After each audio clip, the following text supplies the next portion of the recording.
Question है, नया type है, इंपॉर्टेंट है, ध्यान से सुनना, इंपॉर्टेंट टाइप है। व्हेन केपी या केसी में से अब जैसे हम केपी केसी निकालते थे ना, अब केपी या केसी में से एक दिया होगा, चाहे केपी चाहे केसी, और इनिशियल कंसंट्रेशन या इनिशियल प्रेशर गिवन होगा आपको।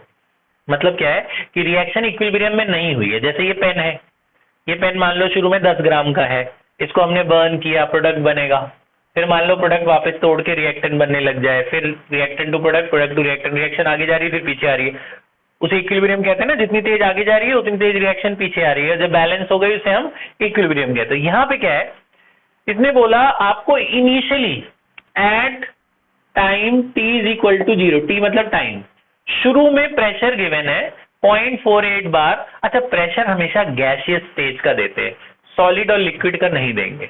जैसे इसमें देखो, ये कार्बन डाइऑक्साइड गैस है, कार्बन सॉलिड है, कार्बन मोनोऑक्साइड गैस है, रिएक्शन भी आपको दे रखी होगी। तो आपको ऐसे हर क्वेश्चन में जिसमें प्रेशर देंगे उसमें सिर्फ गैस को ही देखना है, लिक्विड और सॉलिड को इग्नोर मारना है, लिक्विड सॉलिड को यूज ही नहीं करना। ठीक है, क्वेश्चन है जी, कार्बन डाइऑक्साइड शुरू में इतना प्रेशर था, ठीक है, फिर थोड़ी देर बाद रिएक्शन इक्विलिब्रियम में हो गई थी, जितनी तेज आगे जा रही थी उतनी तेज पीछे आ रही थी। तो जब रिएक्शन इक्विलिब्रियम में हो गई तो इन्होंने केपी निकाला तो 3 आया। तो जब केपी आया थोड़ी देर बाद आया होगा, तो ये प्रेशर चेंज हो गया होगा तब। तो बोलेंगे बताओ ये प्रेशर चेंज होके कितना हो गया, और इसके पास भी कार्बन डाइऑक्साइड, कार्बन मोनोऑक्साइड का भी कुछ ना, पहले तो इसी का प्रेशर रहा होगा ना, कार्बन डाइऑक्साइड का। शुरू में तो ये बना नहीं होगा, शुरू में तो यहीं से स्टार्ट करोगे, है ना। तो शुरू में सिर्फ रिएक्टेंट रहता है, प्रोडक्ट कितना रहता है 0। इनिशियली रिएक्टेंट रहेगा, प्रोडक्ट क्या रहेगा 0। फिर बोलेंगे थोड़ी देर बाद जब रिएक्शन इक्विलिब्रियम में हो जाएगी, थोड़ी देर, हमें टाइम से कोई मतलब नहीं है, बस ये लिख देना अब रिएक्शन इक्विलिब्रियम में हो चुकी है। तो बोला बताओ अब इसका प्रेशर क्या था और इसका प्रेशर क्या था, ये क्वेश्चन है। ठीक है, अब यही सेम क्वेश्चन प्रेशर की बजाय कंसंट्रेशन मोलैरिटी वाला भी आ सकता है, कि इसकी मोलैरिटी दे देंगे शुरू वाली, शुरू में तो इसकी मोलैरिटी 0 ही रहेगी। बोलेंगे जब रिएक्शन इक्विलिब्रियम बन गई होगी तब इनकी मोलैरिटी निकालो। जैसे आपने जो पहला एक्सरसाइज का क्वेश्चन किया था एग्जांपल, उसमें तो सबकी मोलैरिटी दे रखी थी ना, तो वो कब की मोलैरिटी थी पता है, जब रिएक्शन इक्विलिब्रियम में पहुंच गई थी तब। तो आपको बोला केसी निकालो, आपने निकाल लिया था। केसी कैसे निकलता है, प्रोडक्ट डिवाइडेड बाय रिएक्टेंट। अभी क्या है, रिएक्शन इक्विलिब्रियम में पहुंचने से पहले शुरू वाली प्रेशर दे दिया है और केपी भी दे दिया है, जो तुम्हें निकालना था वो आंसर दे दिया है। बोला इक्विलिब्रियम में पहुंचने के बाद इनके प्रेशर बता दो दोनों के, बस यही क्वेश्चन है। क्वेश्चन समझ में आ गया? ठीक है, तो हम क्या करेंगे, हम मानेंगे कार्बन मोनोऑक्साइड के प्रेशर को x, एक कार्बन मोनोऑक्साइड को। यहां कितने कार्बन मोनोऑक्साइड है 2, तो यहां 2 जाएगा 2x। समझ गए, आपने इसको x मानना है, ये 2 कार्बन तो क्या हो जाएगा 2x। ठीक है, इधर 0.48 में से इसका कोफिशिएंट क्या है, तो इसमें से 1x कम करना है। अगर यहां 2 होता तो 2x कम करना, मोलैरिटी के हिसाब से कम करते हैं। अगर यहां 2 कार्बन डाइऑक्साइड होते तो कितना कम हो जाता 2x। अभी एक कार्बन डाइऑक्साइड है, जब इक्विलिब्रियम होगा तो इसमें से कम होगा तभी तो वो बनेगा। तो मान लो इसकी x मोलैरिटी, जितना कोफिशिएंट है उतनी मोलैरिटी कम कर देना। तो 1 है तो 1x कम करना, 2 है तो 2x कम कर देना। ठीक है, और वो बना होगा, इसी से ये बना होगा, तो इसमें से कम होगा तब वो बनेगा। ठीक बात है, क्या तक सही है? अब केपी का फॉर्मूला लगाओगे, केपी कैसे निकलता है, प्रोडक्ट डिवाइडेड बाय रिएक्टेंट। तो प्रोडक्ट का प्रेशर, प्रोडक्ट में कौन है कार्बन मोनोऑक्साइड, कोफिशिएंट को क्या बना देते हैं पावर, कार्बन मोनोऑक्साइड का प्रेशर, क्योंकि केपी है। प्रेशर नहीं होता तो मैं सिर्फ सीओ लिख देता, है ना, लेकिन प्रेशर है तो मुझे ऐसे प्रेशर ऑफ सीओ लिखना पड़ेगा, डिवाइडेड बाय रिएक्टेंट। रिएक्टेंट में कौन है कार्बन डाइऑक्साइड, तो प्रेशर ऑफ कार्बन डाइऑक्साइड। इसका कोई पावर नहीं बनेगा ना, इसका कोफिशिएंट कुछ नहीं है। ठीक है, सॉलिड नहीं लेना होता केपी केसी में, और लिक्विड भी नहीं लेना, सिर्फ गैस वाले फेज लेना, इसलिए मैंने सॉलिड लिख दिया। तो सिर्फ गैस को ही लिया मैंने, इसको और इसको, आपने भी यही करना है। ठीक है, अच्छा अब वैल्यू डालो। केपी की वैल्यू कितनी दे रखी है 3, प्रेशर ऑफ कार्बन मोनोऑक्साइड कितना माना है आपने 2x, इक्विलिब्रियम वाला लेंगे, और ऊपर पावर 2 तो लगाएंगे, है ना। अपॉन में कार्बन डाइऑक्साइड कितना हो गया 0.48 - x, है ना। ये अपॉन ये, इसकी वैल्यू आपने मानी है 2x और इसकी वैल्यू 0.48 माइनस x, है ना। क्रॉस मल्टीप्लाई करो, ये इधर जाएगा, 3 से मल्टीप्लाई कितना होगा, 3 से ये भी और ये भी, ये कितना हुआ 24, 4 3 12 और 0.2 के बाद लग जाएगा। 3x से भी मल्टीप्लाई हो क्या होगा 3x, 2x का स्क्वायर क्या हो गया 4x स्क्वायर, सबको उधर ले जाओ जिधर x स्क्वायर है, क्या बना 4x square plus 3x minus 1.44। ऐसा क्वाड्रेटिक बनता है इसमें, इसलिए थोड़ा गंदा होता है। आगे की कैलकुलेशन और खराब है, ध्यान से सुनना। इसमें ना मिडल टर्म स्प्लिट तो होता ही नहीं कभी भी, इसको डी वाले तरीके से करना होता है। डी वाला तरीका याद है, x is equal to minus B plus minus B square minus 4ac divided by 2a, याद है। ये a, ये b, ये c। a कितना है 4, b कितना है 3, c कितना है 1.44, इसमें डाल दो। तो b की वैल्यू कितनी है 3 plus minus B square 3 square 4ac, a है आपका 4 और c की वैल्यू कितनी है minus 1.44 divided by 2a, a कितना था 4। अरे बात समझे।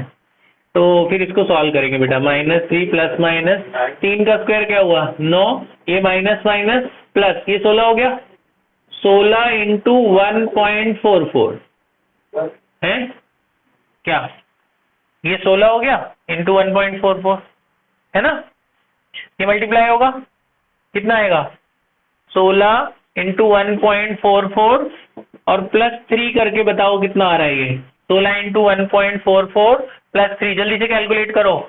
16 इंटू 1.44 प्लस 3 प्लस 9 26.04 आ रहा है बेटा, ध्यान से सुन लो, ये बात समझ आई। हाँ, अंडर रूट हटा दिया, अच्छा अंडर रूट भी हटा दिया, लेकिन आपको अंडर रूट नॉर्मल तरीके से निकालना है बेटा। अभी तो चलो 26.04 वो बताया था ना 8th क्लास वाले मेथड से, वैसे निकालना है। मैं अभी डेसिमल वाला आपको रूट निकालना बता दूंगा, आप देखो जरा पहले इसको। अभी तो मैं आपको आंसर बताया था, फिर रूट निकालना सीखते हैं भी। ये बात समझ में आ गई यहाँ तक। अब बेटा इसमें एक प्लस है और एक क्या है माइनस। देखो माइनस ये भी है माइनस ये भी है, तो दोनों आंसर माइनस में आ जाएंगे, तो माइनस में तो आएगा नहीं आंसर, तो एक माइनस हटा देना, समझे। माइनस में तो बनेगा नहीं ना प्रेशर, तो माइनस का साइन हटा देना, प्लस में ही सॉल्व कर लो। तो 26 में से 3 गए, कितने हो गए 23.04 डिवाइडेड बाय x 8, कितना हुआ ये 8 8 टू ज़ 16 है ना, 8 टू ज़ 16 बचा कितना 7, तो 8 8 ज़ 64, 2.8 के आसपास आ गया बेटा प्रेशर। x की वैल्यू आ गई कितनी 2.8, हाँ 2.8 के आसपास आ गया ये। तो ये बेटा x आ गया, जैसे बस x निकालना है, x निकालते ही दोनों वैल्यू निकलनी जाएगी, यही दोनों ढूंढनी थी ना। अब आपको उसने बोला था प्रेशर ऑफ CO2 बताओ और प्रेशर ऑफ CO बताओ। CO2 का प्रेशर ये है ना, कितना है 0.48 माइनस x, ये कुछ गड़बड़ आ रहा है, ये जरा कैलकुलेशन दोबारा करो। ये तुम्हारी जो वैल्यू आ रही है बेटा, मैं आपको बताऊं ये गलत निकाला है इसमें, ये 5.66 आ रहा है, ये गलत निकाला है। एक्चुअल में वो 26 पॉइंट जो उसने बताया था वो रूट के अंदर आ रहा था, हाँ 5.66 आ रहा है, तो 5.66 माइनस 3 करेंगे, पता कैसे पता चला मुझे गलत आ रहा है।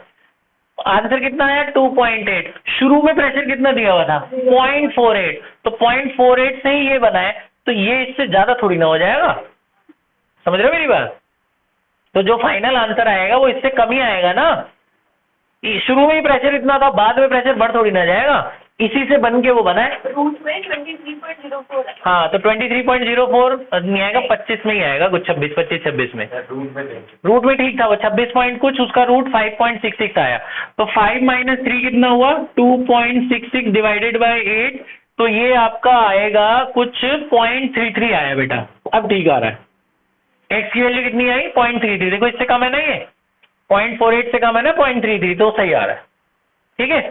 तो फिर इसका प्रेशर हुआ CO2 का 0.48 माइनस x, तो यानी कि 0.15 है ना, समझा। तो ये CO2 का प्रेशर आ गया, और CO का प्रेशर कितना आया 2x, 2 इंटू x, 2 इंटू 0.33, तो कितना हुआ 0.66, क्योंकि ये डबल हो गया ना उधर, इसलिए वैल्यू ज्यादा आ रही बात समझ में? ठीक है, तो ये इतने बार बार लगा देना, तो यही दोनों आंसर है। तो क्या करा, एक बार फिर से देखो, ऐसे लिखना, आपको इनिशियल टाइम पर प्रेशर दिया होगा, इनिशियली रिएक्टेंट का प्रेशर होगा, प्रोडक्ट का प्रेशर क्या होगा 0, क्योंकि वो तो बना ही नहीं होगा, और केपी देंगे। फिर इसको मान लेना x, अगर 2 है तो 2x लेना पड़ेगा, और इसमें से कोफिशिएंट के हिसाब से x कम कर देना। फिर k कैसे निकलेगा, product divided by reactant, CO का प्रेशर डिवाइड बाय CO2 का प्रेशर। कोफिशिएंट को उठा के क्या बना देते हैं, पावर। इनकी वैल्यूज डाल दी, इसकी वैल्यू थी 2x, इसकी वैल्यू थी 0.48 - x। केपी भी दे रखा था हमें, केपी की भी वैल्यू डाल दी, क्रॉस मल्टीप्लाई करा, क्वाड्रेटिक बन जाएगी, डी वाले से सॉल्व करके x निकालोगे। ठीक है, x निकाल, देखो अब मैं तुम्हें रूट निकालना सिखा देता हूं। जैसे ये आया था 26 पॉइंट कितना आया था, 26.04 आया था मान लो। अब देखो ये सॉल्व कर, ये तो सॉल्व कर ही लोगे, ये आया 26.04, ध्यान से सुनना। अब देखो रूट कैसे निकालते हैं बेटा, पॉइंट वालों में पॉइंट के बाद अलग पेयर बनाना होता है, पॉइंट के पहले अलग पेयर बनाना होता है। ध्यान से सुनना, 8th क्लास का मेथड है। ऐसे जोड़े बना लेना, बार बार लगा देते हैं। ये 5 से जाएगा ना, 5 से कितना होगा 25, बचा कितना 1।